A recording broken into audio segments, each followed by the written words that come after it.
এখানে আমি আটা করব, যে চুষি পিঠা বানাবো। চুষি পিঠা বা সেয়াই পিঠা, আমাদের ফেনীর বাসায় এটাকে সেয়াই পিঠা বলে। তো আমি এটার জন্য এখন আটা তৈরি করতেছি, পিঠা তৈরি করব। তো আসসালামু আলাইকুম, সবাই কেমন আছেন? আলহামদুলিল্লাহ আমি ভালো আছি। পানির ভিতরে আমি হালকা একটু তেল দিয়ে দিয়েছি। এখন আমি দিয়ে দিচ্ছি নুনটা 1 চামচ স্বাদ মতো দিয়ে দিলাম। এখন ফুটে আসা পর্যন্ত অপেক্ষা করব। ফুটে আসলেই আটা।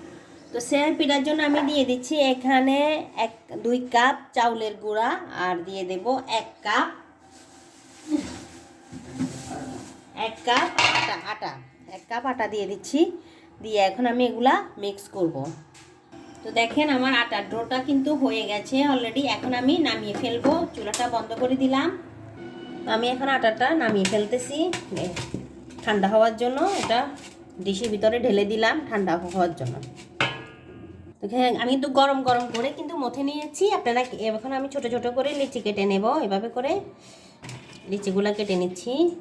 গরম গরম কিন্তু মথে নেওয়া লাগবে, না হলে কিন্তু এটাতে চাউলের গুঁড়ি দেওয়া আছে, শক্ত হয়ে যাবে, একটু দলা পেকে যাবে।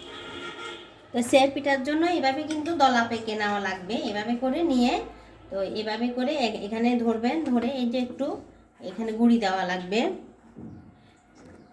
হচ্ছে নাকি? হ্যাঁ, এখানে গুঁড়ি দেওয়া লাগবে। দিয়ে এখানে একটা ট্রে দিয়েছি, এই যে দেখা যাচ্ছে কি না। এখন এই যে আমি এখানে এবার ডলে এভাবে করে কাটবো। এই যে দেখেন, সুন্দর, বিসমিল্লাহ। এই যে কিন্তু হয়ে যাচ্ছে, কিন্তু এই যে অনেক সুন্দর কিন্তু হচ্ছে। আমি দেখাই, 2টা 3টা পড়ছে। এই যে দেখেছেন, অনেক সুন্দর কিন্তু সেয়াই পিঠাগুলো কিন্তু হইতেছে।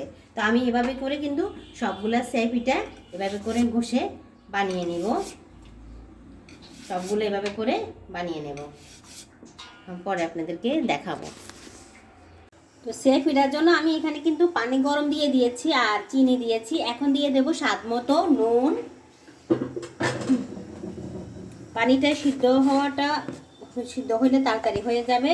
তো 1 চামচ পরিমাণে নুন দেব, কারণ মিষ্টির ভিতরে নুনটা কমই দেওয়া হয়।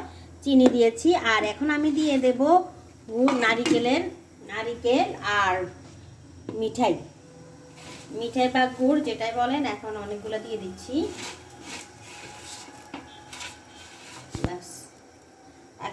এখন ভালো করে জাল দিতে থাকবো এগুলাকে। এখন দিয়ে দিচ্ছি আমি দুধ, 1/2 লিটার দুধ আমি জাল দিয়ে রেখেছি। এখন সেগুলাই আমি দিয়ে দিচ্ছি। পুরাটাই দেবো না, অনেক পিঠা অল্প, তো অল্পই দেবো। এখন এগুলাও জাল দিতে থাকবো। তো আমি দিয়ে দিচ্ছি বাদাম। আপনারা এখানে কিশমিশ, বাদাম, মানে যা কিছু মন চায় ওইটাই সবগুলা ইউজ করতে পারবেন, সমস্যা নাই। তো এখন আমি সেয়াই পিঠাগুলো দিয়ে দেবো সবগুলা। পানিগুলো আমার সিদ্ধ হয়ে গেছে। খুবই আলতো হাতে দেওয়া লাগবে, না হলে একটার সাথে একটা লেগে যাবে আর ভেঙে যাবে। সবগুলো আমি এখন দিয়ে দিলাম। সবগুলো দিয়ে দিয়ে এখন আমি আলতো হাতে হালকা হালকা করে লাড়বো। একদম হালকা, একদম জোরে জোরে লাড়া যাবে না। এখন 1 মিনিট আর লাড়বো না, রেখে দেবো ঢাকনা দিয়ে। অনেক সুন্দরভাবে কিন্তু আমার সেয়াই পিঠাগুলো হয়ে গেছে। এখন আমি একটু পরিবেশন করব। তো দেখেন, অনেক সুন্দরভাবে কিন্তু আমার এই যে সেয়াই পিঠাগুলো হয়ে গেছে। আমি খেজুর দিয়ে একটু পরিবেশন করতেছি এখানে। তো দেখেন, অনেক সুন্দরভাবে কিন্তু হয়ে গেছে। দেখেন আপনি যে দেখেছেন, খুবই ঘন হয়েছে। আর এটা যখন ঠান্ডা হয়ে যাবে তখন একদম বসে যাবে, একদম ঘন হয়ে যাবে। এখন একটু পাতলা আছে, এই যে এখন একটু ঝোল আছে, পরে কিন্তু ঘন হয়ে যাবে।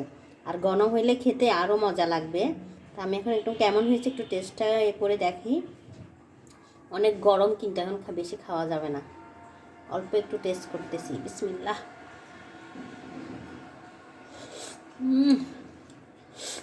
সেই স্বাদ হয়েছে, সেই স্বাদ, অনেক মজা হয়েছে। তো আমার ভিডিওটি যদি ভালো লাগে অবশ্যই লাইক, কমেন্ট, শেয়ার করে দেবেন। অবশ্যই ভালোবেসে পাশে থাকবেন। দেখা হবে অন্য কোনো ভিডিওতে। সে পর্যন্ত ভালো থাকবেন, সুস্থ থাকবেন। আসসালামু আলাইকুম।